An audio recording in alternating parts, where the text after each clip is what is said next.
Hey there everyone, welcome back to Path of Exile 2. Today I have for you the Deadeye Rhoa Mount build that actually works. I spent ages and hundreds of Divine Orbs trying all those one-shot crit lightning builds. But honestly, I got so tired of being squishy, constantly getting knocked off my mount and just plain struggling. This build is the balance you need. We're talking minimum investment for maximum results, giving you that tankiness without sacrificing all your damage. So without further ado, let's dive in. Let's talk about the gear first. Starting with the bow, forget crit chance, we don't need it for this build. We're focusing on increased physical damage, plus 5 to level up projectile skills, attack speed, and very important will be increased bonuses gained from quiver. For your quiver itself, this is where a ton of your damage comes from. So buy a really powerful quiver. Get plus 2 in level of projectile skills, increase damage with bow skills, attack speed, and added lightning and physical damage. Let's see the amulet now. Fair warning, this will probably be your most expensive item. We need plus 3 in level of projectile skills, some rarity, global defenses, resistance to all elements, and increased evasion from body armor. If you need more spirit in your build, this is where you get it. For your both rings, very simple, get added lightning damage, added physical damage, increased lightning damage, and elemental resistance. If you get some rarity on top of that, great. For the helmet, this is probably the most important part of the build. We are using the unique Constructing Command Viper Cap. You must absolutely get it with require 5 fewer enemies to be surrounded. That is non-negotiable. For your body armor, stick with the Falconer Jacket for movement speed. Get the highest evasion and energy shield and a very high amount of elemental resistance. For your gloves, focus on getting it with 2 sockets. Get attack speed, added physical and lightning damage, and 100% increased effect of socketed item. And put attack speed gem in both the sockets. For your boots, again, we want boots with 2 sockets. Get movement speed, elemental resistance, and 100% increased effect of socketed items. For the socket itself, go for movement speed. Let's see the belt now. If your budget allows, grab a headhunter. It is not 100% compulsory to get the build working, but it will elevate your gameplay to the next level. And mapping will be so easy. So definitely go for that. Time to see the skill and support gems. In called shots, we are using Voltic Mark, Lightning Attunement, Mark for Death, Shock, and Elemental Armament. For Lightning Arrow, we're using Projectile Acceleration, Defy, Elemental Armament, Stoicism, and Rakiata's Flow. If you don't have Rakiata's Flow, don't worry. Just put Elemental Focus or something like that.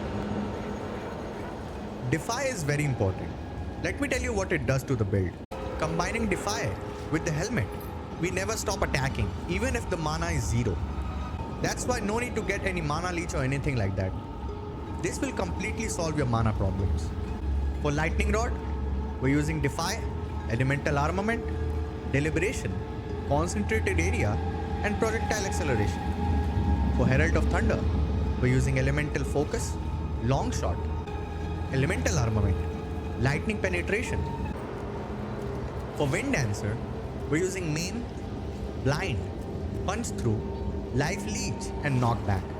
For Tornado Shot, we're using Physical Mastery, Overabundance, Durability, Concentrated Area, and Defy. For Rhoa Mount, we're using Brutus Brain and Minion Mastery. For Ghost Dance, we're using Compressed Duration. Great, now let's see the passive skill tree. Let me show you the full skill tree first.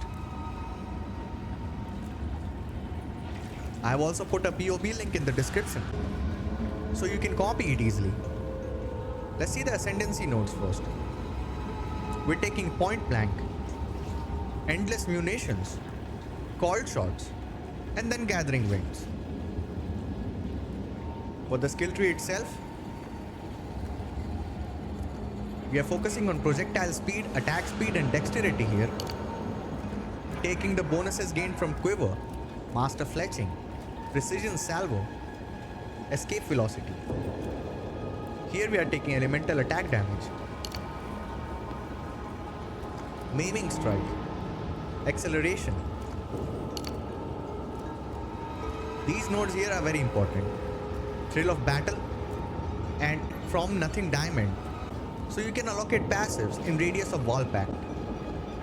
From that, we're taking Light on Your Feet and Momentum. Down here, we're also taking Last Stand.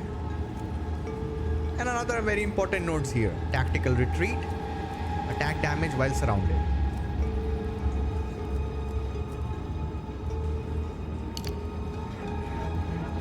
Over here, we're taking Feathered Fletching.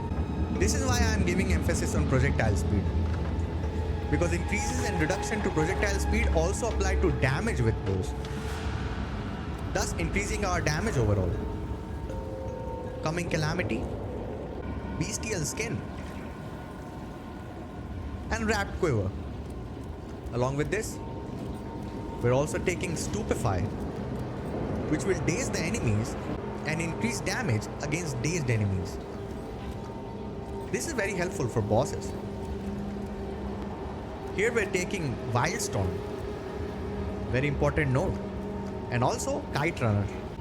For the Annoying, I'm using Lightning Quick, which gives us 14% increased lightning damage and 8% increased attack speed with lightning skills. Now for rotation, very simple, just get on your mount and keep firing lightning arrow. No need to do anything else. You will clear most of the enemies in the map. For bosses, first we want to do a lot of lightning rods, then tornado shot 2 times, and then melt the boss. Very easy.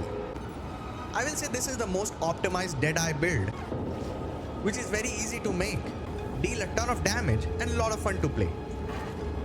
Alright, that wraps up my Deadeye Rhoa Mount build. Drop a like if you enjoyed the video, comment if you have any questions or tweaks, and subscribe for more Path of Exile 2. I'll see you in the next one. Bye bye.